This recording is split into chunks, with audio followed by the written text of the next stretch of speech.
Hey, season watchers, it's time to hear from John Latimer and his weekly Phenology Report. If you didn't know, on Tuesday mornings, he goes through his notes looking at what the changes have been this day in the 43 years that John has been doing phenology and noting the differences in nature.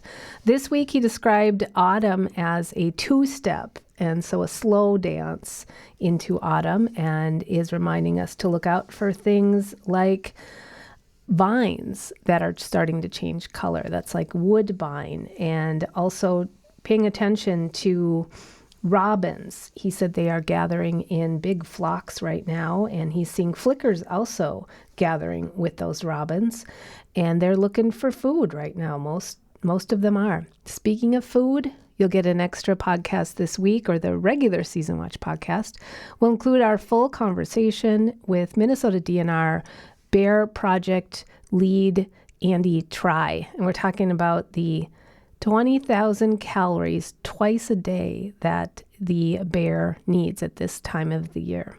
That's going to be fun, coming out later this week. Until then, here's our very own John Latimer. This Season Watch podcast is a production of KAXE. Thank you for listening. I'm Heidi Holton. It's time for the Phenology Show. Phenology is the rhythmic biological nature of events as they relate to climate. Simply put, there's a rhythm to it all, and we are beginning to do the fall two-step, and it is not a quick dance. It's nice and slow, and this year it may even be slower. We'll talk to Bob about that on the weather part of things later on. But I think with El Nino coming in as strong as it is, it may be a late fall. We'll find out. In the meantime, if you're looking for signs of fall, and who isn't, right? I mean, because fall brings us, well, all of the hunting seasons. It brings us Halloween. It brings us Thanksgiving. It brings us skating. I mean, there's a lot of reasons to like fall.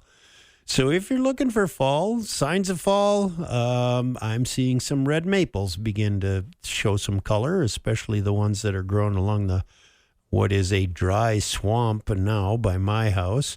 Walking in the woods, you probably are seeing these vines that are growing up all over everything, and you have a lot of choices there. It could be woodbine, which has 5 leaves in a kind of a palmate sort of an arrangement. Palmate, look at your hand and think of 5 leaves sort of emerging from the center of that thing, and that's a vine called woodbine. It turns bright red in the fall, and I've seen a few bright red leaves of it. There is another plant that is quite red right now, not as bright red as the woodbine, but very, very much in the red end of the spectrum. A plant called black bindweed. All summer long, it's been vining up over things, and it grasps here and twists there, and right now the flowers are in decline, almost done, and the leaves are very much red. Spreading dogbane, that 3 to 4 foot high, well, 4 feet would be a nice tall one, but say 3 feet high plant, red stem, dark green leaves. The leaves are turning yellow. It has small bell-shaped white flowers that are streaked with pink. It has been blooming for more than a month, and it has been absolutely inundated with insects, butterflies and moths, just feasting every imaginable size and shape of bumblebee have been in the spreading dogbane. It is one of those plants that gets a lot of attention from a lot of insects. So check out spreading dogbane right now. The leaves of the spreading dogbane are starting to turn yellow. Milkweed is starting to show some signs of yellowing leaves. Pincherry is showing a few yellow leaves at my house. And if you're looking down at the ground, the oak fern, which looks a little bit like bracken, well, quite a bit like bracken, but it's very small compared to bracken.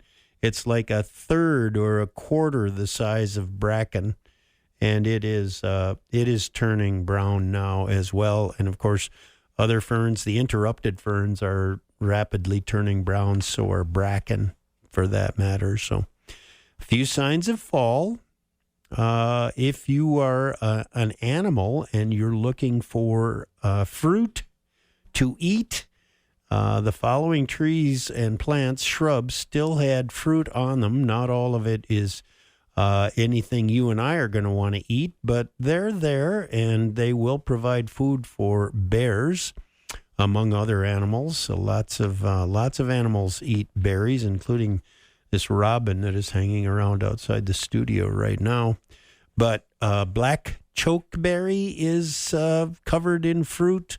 Nannyberry has a lot of fruit on it, but it is green, green, green. The apples in my yard are getting ripe. I ate a nice, juicy Zestar apple the other day right off the tree, just the way I like to eat them. I have a crab apple, and I think it's not Dolga. I think it's American crab or American beauty. Anyway, the apple is quite large, probably 2 inches, 1.75 inches in diameter, and very sweet, a really good crab apple that is ripe right now. I have a black cherry. My neighbor Marvin has a black cherry growing on his property, and I keep very close tabs on it in my phenology records. And I was there the other day, and it has a branch that is starting to show some signs of fall. So it's in that group too, but there were still ripe cherries on the plant that haven't been picked off by the birds yet. So still a few black cherries available. The pagoda dogwood, I suppose it's the birds, because the bushes aren't really torn up the way a bear would do it. But the pagoda dogwood berries have been consumed as they ripen. And I am finding very, very few pagoda dogwood berries left to consume if you're a bird or even a bear, if that's what you're looking for. The round-leaf dogwoods have quite a crop of fruits that are starting to shift. They've been green, and now they're shifting to kind of a light sky blue. So check out the round-leaf dogwood. Red osier dogwood is covered in berries, and they are not particularly ripe yet either, but will be soon, and those will be food for many, many critters. Speaking of the robin that was hanging out outside the door, I had a flock of robins come through my yard the other day. Now, we talked a little bit about robins last week, and it bears repeating. So they're all over the place. There's a robin in everybody's yard all summer long, and then suddenly in August they disappear and they're gone. You don't see them. They're not in your yard anymore. They're not hanging out every day where you can see them. And you think, oh, have they migrated? Well, what they've done is gathered into flocks, and these flocks are moving around and searching out all of the fruits that I mentioned. They're searching out those. They're also searching out angleworms, and to that end, in that flock of robins that was in my yard this last week, there were 2 flickers that were hanging out with the robins. And it's that many eyes theory, the flickers will eat some fruit if they find it and want it. They're also, they are one of the ground feeding woodpeckers. So they're eating a lot of ants this time of year. And of course the robins are eating worms. And so they kind of were moving together. So I was seeing lots of robins and flickers in a flock around my house. And I noticed a couple outside the studio here this morning, and we'll hope for the best for them. Other birds that I've seen this last week, I've got a juvenile red-tailed hawk that hasn't quite figured out what's what, and he's been hunting along my driveway. I encourage him. I hope he's eating lots of rabbits. I haven't made much mention of the rabbits, but the cottontail rabbits are having an incredible year. Everywhere I look, there are rabbits. My house, my neighbor Marvin, he's got rabbits. I've got rabbits. Dallas over in over in Akeley has got rabbits. They're just cottontails are having a really, really good year. And of course, that means that, during the fall and winter, the owls and the foxes and the coyotes and wolves and just a whole host of predators are going to eat really good. And so they'll have probably a good crop of young next spring. And that then will sort of chase the rabbits. And then the rabbit population will crash. And eventually the predators that feed on the rabbits their population will crash as well. And then the rabbits will come back, and you get the feeling it's sort of up and down. And right now for the rabbits, it's up. And for the predators of the rabbits, it's a good time to be a rabbit predator. So check them out. Other birds, I've heard barred owls calling at night. That who cooks for you? I wish Harry were here. He could do that call as well as a barred owl itself. And hummingbirds. And we had a brief discussion about hummingbirds last week, and I mentioned that I hadn't seen a male. My wife saw 2 males this past week, but in both cases it was a single visit, probably a migrator moving through. I got a note this morning from, I can't remember, Andy, was it? And Andy said that he was feeding hummingbirds and that he had a male or several that were coming to his feeder pretty regularly. My sister-in-law, who lives just north of me, has a male or had a male that was coming to her feeder pretty regularly. If you get repeat visits, you probably have a local or one that is on migration and isn't in that big of a hurry, maybe. But typically this is the time of year when you will see fewer and fewer male hummingbirds, and I would expect to see the last of them before the end of the month. It'll be about the middle of September before the females are all gone. The females and juveniles are all gone. Keep your hummingbird feeders out. I generally don't take mine in until just about the 1st of October. This time of year, I changed my ratio. All summer long, I've been feeding 4 parts of water to 1 part of sugar. This time of year, I feed 3 parts of water to 1 part of sugar. So 3 to 1 instead of 4 to 1.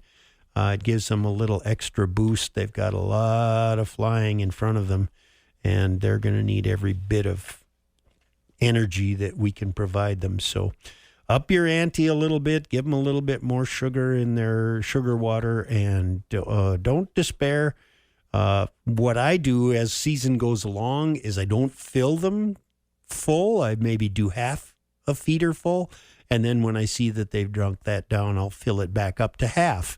If I fill the whole thing up at the rate that they're drinking at this time of year, it just it can go bad in there. It can foul and be not something that the hummingbirds are going to profit from. So better to just go a little bit less and fill it more often if you have to.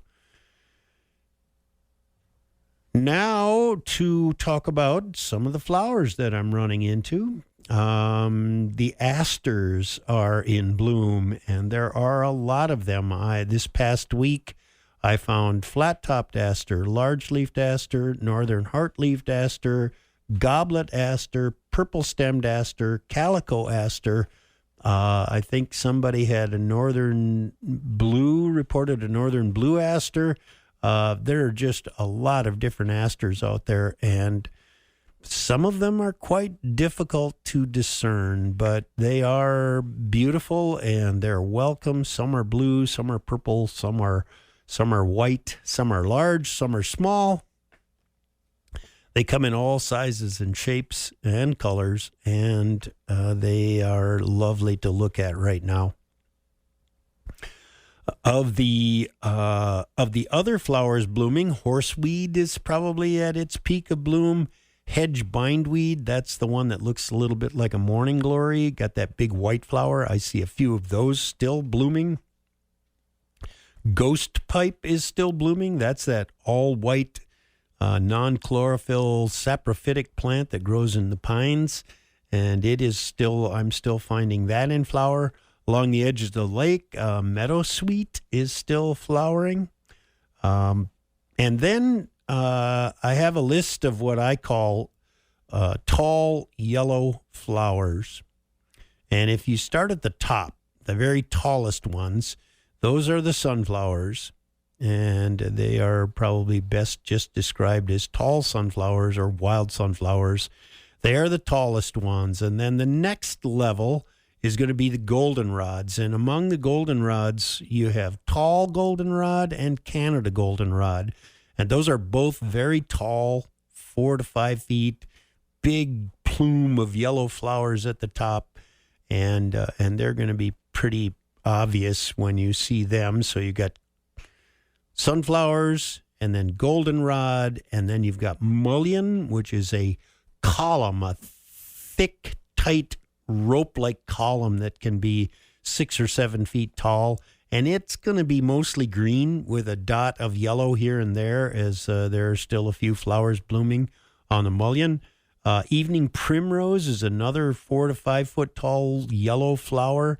Not the flowers is larger and more easily discernible than the one on the mullein, but it is also a tall yellow flower. And then going down from there, you get a little bit lower. You've got flat-topped goldenrod, gray goldenrod, and then black-eyed Susans. And those are those are many of the yellow flowers that are blooming out there right now. Couple of final notes. Monarch butterflies are still hanging around. I have a lot of monarch caterpillars, or had a lot of monarch caterpillars. All seem to be 3rd, 4th instar, that is fairly large, and are probably right now in chrysalis. They will be emerging right around the end of this month and then migrating to Mexico.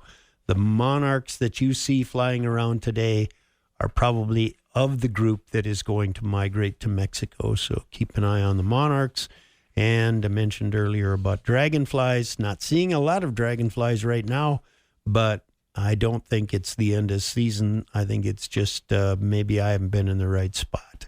We'll be letting you know as we see them. And of course, as always, if you have notes to share, please get in touch with us. We love hearing from you, and you are my eyes and ears and noses and all of that. You are my senses out there where I am not. So I can't be everywhere, and neither can you. But where you are is a little different from where I am. So send it along. I'd love to hear from you.